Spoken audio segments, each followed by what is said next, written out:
बचपन में तो भाई पुलिस वुलिस को देख के ऐसे ही डर लगता था। हाँ। शादी ब्याह का क्या प्लान है आगे का?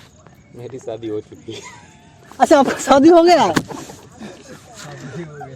हाँ, हमारी शादी हो चुकी है। इसके पहले हम कोई भी ये स्टेट गवर्नमेंट का कोई एग्जाम नहीं देते थे, उसमें दिमाग था सीजीएल। नमस्कार, मैं अमित चौरसिया और आप देख रहे हैं नालंदा दस्तक। आज हम मौजूद हैं इस्लामपुर विधानसभा क्षेत्र के खुदागंज रेलवे स्टेशन पे और हमारे साथ बातचीत करने के लिए हैं जो कि बिहार दरोगा क्वालिफाइड हैं, विकास कुमार नाम है। इनके पिताजी पूर्व में इस्लामपुर दक्षिणी से जिला पार्षद रह चुके हैं और अभी वो एक व्यवसाय हैं। दरोगा जी पिछले महीने आई रिजल्ट में इनका बिहार दरोगा में सिलेक्शन हुआ है। हम इनसे जानते हैं सफलता का राज कि आखिरकार ये इस मुकाम तक कैसे पहुँचे हैं। तो विकास जी, कैसे हैं? मैं बढ़िया हूँ और मैं आशा करता हूँ कि सभी लोग जो दर्शक हैं, जो नालंदा दस्तक को देखते हैं, उनको मैं तहे दिल से शुक्रिया अदा करना चाहता हूँ। विकास जी, सबसे पहले आप बताइए कि बचपन से लेकर के अब तक की पढ़ाई आप कहाँ से की हैं? मैंने स्कूलिंग जो है वो पहले 1 to 7 क्लास तक मैं विद्या ज्योति स्कूल से पढ़ा। उसके बाद मैं 10 तक RPS residential public school Patna से अपनी पढ़ाई की। उसके बाद 12th भी पटना से ही बीडी पब्लिक स्कूल से किया। उसके बाद फिर स्नातक जो इस्लामपुर स्नातक कॉलेज से स्नातक की डिग्री मैंने हासिल की। और इसके अलावा कोई टेक्निकल डिग्री हो आपके पास? तो नहीं, उसके बाद हमारी जॉब लग गई उत्तर प्रदेश राजस्व विभाग में। अच्छा, राजस्व विभाग में इससे पहले थे आप? जी। कहाँ पे था पोस्टिंग? वो मुगल सराय में पोस्टेड था मैं। तो वहाँ उत्तर प्रदेश जो लेखपाल का एक आया था वैकेंसी 2016 में आया था, उसमें मैं 17 में ज्वाइन किया था, तो वहीं मैं पोस्टेड था। अच्छा विकास जी, एक बात बताइए कि बचपन से लेकर के अब तक की पढ़ाई, आप जैसे कि अब तो दरोगा बन गए, तो किस किस मुसीबतों का सामना करके आप यहाँ तक पहुँचे हैं? बस मेरा हमेशा से एक डेडिकेशन था। कोई भी काम जैसे मैं करता था तो बहुत ही डेडिकेटेड होकर करता था। मुझे लगता था कि अगर मुझे करना है तो करना है। तो उसी तरह से जब मैं उस जॉब में गया था, उसी समय मैंने सोचा था कि नहीं, इस जॉब से कुछ नहीं होने वाला है, मुझे कुछ ऐसा करना है जिससे लोग मुझे जाने। इसलिए मैं हमेशा प्रयासरत रहा और विभिन्न एग्ज़ामों को हमेशा क्वालिफाई करना, फॉर्म भरना, और बहुत सारे एग्ज़ाम मैंने क्वालिफाई भी किए। किसी का first stage, second stage, last stage जाते जाते कहीं गड़बड़ हो गया और फिर फाइनली आज ये दरोगा का सारा कुछ कंप्लीट हो गया मेरा। आज कंप्लीट हो, जैसे कि आज आप मेडिकल देने गए थे, तो उसका कैसा रहा रिस्पॉन्स? सही रहा, सब कुछ सही है। कल फिट हो ही जाएंगे।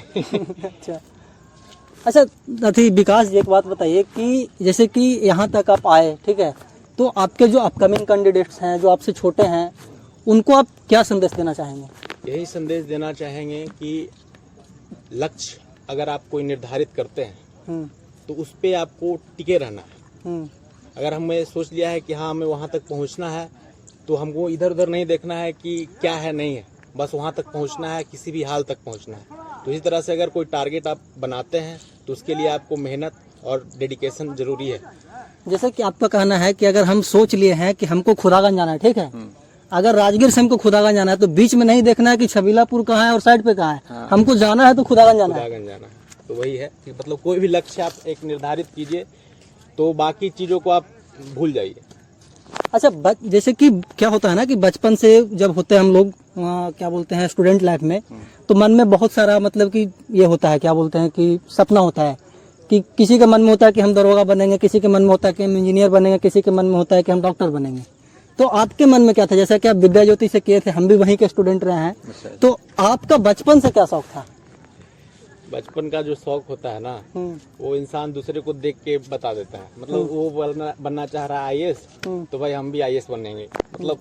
उसमें पता नहीं है इंसान को होता है कि आईएएस के लिए कितना पढ़ाई करना होगा। रियल चीज ये है, बच्चा वाला स्टेज होता है। बच्चा वाला जो स्टेज होता है, रियल आप धीरे धीरे जब ग्रोन अप होते हैं, बड़े होते हैं, तब आपको रियल चीज पता चलता है। जैसे हम 6-7 में थे तो लगता था जैसे कि हम 10th पास कर जाएंगे तो पढ़ाई खत्म, एकदम फ्री। उसके बाद कुछ नहीं करना। 10th पास किए तो ऐसा लगा अरे यार अब तो 12th भी करना है। बिल्कुल। उसके बाद भी अरे अब तो जॉब भी लेना है, मतलब उसके पहले ये सोचे ही नहीं थे कि जॉब भी लेना है, ऐसा कुछ दिमाग में चल रहा है, बस पढ़ते जा रहे हैं। तो ये चीज़ था। और ये था कि हम 8 क्लास से थोड़ा सा अपने आप को, पहले खेल कूद में ज़्यादा रहता था मैं। मैच्योरिटी आई 8 क्लास हाँ, 8 क्लास से मुझ में मैच्योरिटी आई और मैं थोड़ा पढ़ाई लिखाई पे ध्यान देने लगा। उसके पहले थोड़ा सा खेल कूद, मेरा भाई जो था वो बचपन से ही पढ़ने में बहुत ही ब्रिलियंट था, मेरा छोटा भाई जो अभी कैप्टन है। अच्छा, कैप्टन है अभी? वो कहाँ है वो? वो भोपाल में पोस्टेड है अभी। अच्छा। तो वो बहुत ही ब्रिलियंट था, लेकिन मैं पढ़ाई लिखाई में थोड़ा सा उस समय तक कम था। लेकिन 8 खुरपाते दिमाग के थे। तो 8 क्लास से मैं पढ़ाई लिखाई बढ़िया से करना शुरू किया। तो 9, 10 बढ़िया से पढ़ाई की, तो 10th में बढ़िया रिजल्ट आया, 94% मैंने CBSE बोर्ड से लाया था। उसके बाद फिर 12th में भी 86% लाया।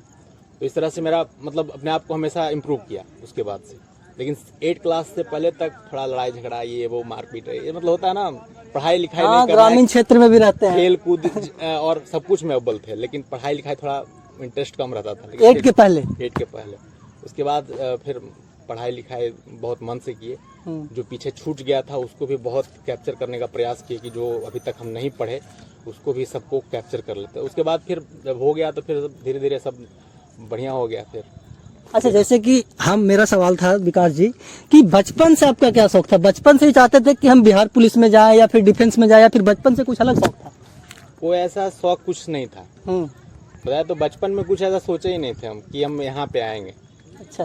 बस स्टेज बाय स्टेज दिमाग खुलते गया, लगा कि नहीं अब ये करना चाहिए, तो हमने वो किया जो हमारा लगा कि नहीं। जैसे जैसे जानकारी बढ़ता है इंसान का, तो जैसे जैसे हम भी बड़े हुए। बचपन में पता भी नहीं हुआ कि आपको दरोगा कैसे बनना है? वही चीज है। बचपन में तो भाई पुलिस को देख के ऐसे ही डर लगता था। वो सोच नहीं आता था कि दरोगा ही बनेंगे। अभी भी ऐसा नहीं है कि हम अभी भी और भी प्रयास करेंगे और भी आगे। अब और देखिए, दरोगा जब बन गए हैं तब लग रहा है कि नहीं कुछ और भी हासिल किया जा सकता है, कोई अधिकारी बने। हाँ, अब ऐसा फील हो रहा है। और यही बात है, आदमी को मोटिवेशन मिलता है। जैसे आप जिस तरह का रिस्पांस लोगों का हम देख रहे हैं, और जब हम दरोगा बने हैं तो लोग हमको नोटिस कर रहे हैं, तो ये आपको मोटिवेट करता है। लगता है कि नहीं इतना से अभी खुश नहीं, अभी हमको लगता है कि नहीं और कुछ किया जा सकता है, तो हम क्यों ना करें। और अगर हम अपने प्रयास से अगर हम कुछ आगे जा सकते हैं, तो हम क्यों वेट करें कि हम ऐसे ही डायरेक्ट प्रमोट होके हम ये DSP बनेंगे या फिर ऐसे बनेंगे। हम प्रयास करेंगे और कि भाई 2-3 साल के अंदर में UPSC क्वालिफाई करके अगर हम मेरे में क्षमता है तो हम उसको क्रैक करें। अच्छा, एक बात और बताइए विकास जी कि जैसे कि सोशल मीडिया का भी ज़माना है, ठीक है, तो सोशल मीडिया युवाओं पर कितना हावी है? देखिए, सोशल मीडिया एक ऐसा जरिया आजकल बन गया है, उसको अगर आप मतलब सही दिशा में इस्तेमाल करेंगे ना, तो आप मतलब हर कुछ हासिल कर सकते हैं। और गलत दिशा में अगर इस्तेमाल कीजिएगा तो आप मतलब बुरे से बुरे इंसान भी उसी से बन सकते हैं। उसी को देख के आप गलत काम भी कर सकते हैं, उसी को देख के आप प्रेरित होकर बहुत ही अच्छा काम कर सकते हैं, जिससे समाज में आपका नाम हो, ऐसा काम कर सकते हैं। तो आप ये जितना भी जितना भी जनरल तैयारी जब से मैं कर रहा हूँ, कोई भी मैंने कोचिंग वगैरह कुछ भी नहीं लिया। सारा जनरल में कोचिंग वगैरह नहीं किया? नहीं, सारा तैयारी मेरा जो है एक मोबाइल फ़ोन जो यूट्यूब है उससे ही मैंने किया। यूट्यूब और कोई भी एप्लीकेशन वगैरह, ग्रेड अप वगैरह कुछ यूज करता था, उससे किया। मैंने SSC CGL भी क्वालिफाई किया था। 554 मार्क्स आया था 2070 में मेरा SSC CGL में। अच्छा। उस समय मैं पूरा फोकस था SSC CGL पे, लेकिन दुर्भाग्यवश मैं डॉक्यूमेंट में छट गया क्योंकि मगध यूनिवर्सिटी जो था वो लेट से रिजल्ट दिया। हाँ, 3 साल का सर्टिफिकेट 5 साल में प्रोवाइड करवाती है। तो अपीयरिंग में डाले थे उस समय, तो क्या था कि 1 अगस्त डेट था कि 1 अगस्त से पहले कि आपका रिजल्ट होना चाहिए। अच्छा। लेकिन रिजल्ट दिया 10 अगस्त को। इस कारण से सारा कुछ हो जाने के बाद, सारा प्रोसेस हो जाने के बाद डॉक्यूमेंट में छट गया। उसके पहले हम कोई भी ये स्टेट गवर्नमेंट का कोई एग्जाम नहीं देते थे। उसमें दिमाग था CGL। अच्छा, मतलब पहले CGL थे लेकिन दरोगा बन गए। हाँ, तो CGL उसमें था कि इनकम टैक्स वगैरह में जाना है, ये सोच था मेरा। लेकिन जब वहाँ डॉक्यूमेंट में छट गया, फिर थोड़ा सा हताश निराश हुए, फिर अपने आप को संभाले, फिर सोचे कि नहीं वो नहीं हुआ तो क्या हुआ, उससे बेटर होगा। उसके लिए कोर्ट भी गए हम। अच्छा। भाई इसमें मेरा क्या दोष है भाई, अगर यूनिवर्सिटी लेट से रिजल्ट देती है तो इसमें स्टूडेंट का क्या दोष है। अपीयरिंग में थे हम, तो अपीयरिंग में डाले थे, अपीयरिंग में डाले, सारा कुछ क्वालिफाई किए और अंतिम में रिजल्ट लेट से देता है यूनिवर्सिटी, तो इसमें स्टूडेंट का क्या दोष है? बिल्कुल नहीं। इसीलिए कोर्ट भी किए, लेकिन लगा कि नहीं कुछ हासिल होने वाला नहीं है, तो फिर बैकअप कर लिएगा, कुछ पैसा खर्चा वर्चा हुआ फिर छोड़ेंगे नहीं, रहने दो। अच्छा एक बात और, आपके पिताजी का क्या सपना था? आपके पिताजी भी चाहते थे कि आप डिफेंस में आए, मम्मी जी का क्या सपना था? बचपन में क्या लगता था उनको, जैसे कि अब से पहले तक, अब तो आप बन गए। मेरे पिताजी हमेशा ये चाहते हैं कि हमारा बेटा कुछ ऐसा करे जिससे हमारा नाम रोशन हो। हर किसी के पिता का यही शौक हाँ, होता बस वही है उनका कि मतलब कुछ ऐसा हो जिससे लोग जाने, गांव जवार में लोग जाने कि कहें कि नहीं उमेश यादव का बेटा जो है आज ये है और ये है, मतलब एक कैप्टन है तो आज एक दरोगा है। तो हम ये इससे भी संतुष्ट नहीं है, हम चाह रहे हैं कि कल होके कुछ और बोले कि आज एक कैप्टन है तो एक कुछ और है। अच्छा, हम ये चाहते मतलब हायर पोस्ट पे हो। हाँ, बिल्कुल बिल्कुल। और हम और मोटिवेट हैं कि आगे हम आपको एक बार और अपना इंटरव्यू लेने के लिए अच्छा, जरूर मतलब प्रयासरत है आपकी, इससे भी बड़ा मछली पकड़ा जाए। बिल्कुल बिल्कुल। और अच्छा वही हाँ, है कि हम अपने बता दिए कि एक टारगेट फिर सेटअप कर लिए हैं अपने दिमाग में। अच्छा ये तो चलेगा ही, उसके बाद उस पर भी मतलब क्या काम करेंगे? काम तो अपना करेंगे, जो है अपना भाई, अब कोई जॉब में गए हैं तो वो अपना काम करेंगे, लेकिन जब भी मुझे समय मिलेगा तो उसका तैयारी मैं जरूर जारी रखूंगा। अच्छा एक बात और बताइएगा विकास जी, जैसे कि अब आप सेटल हो गए हैं, फुल्ली सेटल हो गए हैं, ठीक है, तो आगे का क्या प्लान है? क्या हम कहना चाह रहे हैं आपको समझ जाना चाहिए, शादी ब्याह का क्या प्लान है आगे का? मेरी शादी हो चुकी है। अच्छा आपका शादी हो गया? हाँ हमारी शादी हो चुकी है। पिछले जॉब में जानते ही हैं कि जॉब बिहार में जॉब लग जाती है तो लोग रिश्ते लेके आने लगते हैं। तो अच्छा मतलब कि मुगल सराय में जॉब लगा था, आपका शादी हो गया था? मेरा शादी हो गया, तो ऐसा कुछ नहीं है। अच्छा आई एम ऑलरेडी मैरिड। ओहो, तो अभी मतलब कहाँ रहना सहना हो रहा है? वो यहीं पे रहती है। अच्छा अब यहीं पे रहती हैं, तो अब तो दरोगा बन गए, तब साथ लेकर के जाएंगे साथ। हाँ मतलब वहाँ भी कभी कभी वहाँ भी रहती थी, कभी यहाँ भी रहती हैं। अच्छा ससुराल आपका कहाँ हुआ? ससुराल हमारा दानापुर है। अच्छा दानापुर। अच्छा लास्ट सवाल अभी विकास जी, एक बात बताइएगा कि आपके पिताजी और आपकी माताजी क्या करते हैं? हमारे पिताजी तो समाज सेवक तरह से कह सकते हैं। आप और पूर्व में भी जिला पार्षद रह चुके जिला हैं। पार्षद रह चुके हैं। अभी समाज सेवा में हमेशा लगे रहते हैं, लोगों का हेल्प करना, और साथ में वो मुखिया और ये जो लोकल सेल्फ गवर्नमेंट का जो होता है, चुनाव होता है, उसमें वो भागीदारी करते हैं, उसमें हमेशा लगे रहते हैं। अभी भी कहीं गए हुए हैं उसी के सिलसिले में? हाँ वो राजनीति से जुड़े हुए व्यक्ति हैं। और माता हमारी प्योर हाउसवाइफ है, कोई काम से कोई मतलब नहीं, सिर्फ घर का काम करना है। बस बस। और वो मतलब समझे कि one of the best housewife, अपनी ड्यूटी जो है वो बहुत ही बढ़िया तरीके से निभाती है। और आज हम इस मुकाम पे हैं तो हम अपने पिताजी और माताजी के कर्मों की वजह से ही हैं। अच्छा पिताजी के और माताजी के कर्मों का बात कर रहे हैं, एक बात बताइएगा कि अगर आपको सफलता का श्रेय देना तो सफलता का श्रेय आप किसको देंगे? बिल्कुल माता और पिता को। क्यों? क्योंकि हमारे पिताजी बहुत सारे मतलब पॉलिटिक्स वगैरह सब कुछ में लगे हैं, लेकिन आज तक हमें हमेशा यही कहते रहे कि बेटा तुमको किताब पे ध्यान देना है और इधर उधर का चीज़ नहीं देखना है तुमको। हम क्या करते हैं नहीं करते हैं उससे तुमको कोई मतलब नहीं, अपने क्षेत्र से हमेशा हमको अलग रखें। अच्छा मतलब वो भले क्या कर रहे हैं नहीं कर रहे हैं, हमको कभी इस चीज़ में इन्वॉल्व ही नहीं किए। मतलब आपको एहसास नहीं होने दे कि हम राजनेता हैं, राजनेता वाला काम कर रहे हैं तो तुम भी करो, बिल्कुल, बिल्कुल। आप पढ़ाई पे ध्यान दो। बस पढ़ाई पे ध्यान दो, वही तुमको आगे ले जाएगा। हम तो वो कहा कर देते, हम तो बस झोला उठा के चल ही रहे हैं, हम नहीं चाहते कि तुमको भी झोला उठा के चलना पड़े। वही। अच्छा आखिरी सवाल विकास जी, आप हमारे चैनल के माध्यम से हमारे दर्शकों को और अपने चाहने वालों को क्या संदेश देना चाहेंगे?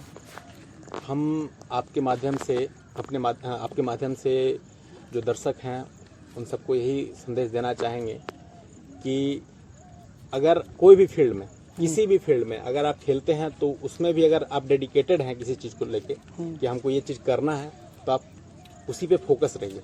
अगर आप ये सोच लिए कि हमको नौकरी करना, सरकारी नौकरी करना है, तो आप उस पर फोकस रहिए कि हमको करना है तो करना है।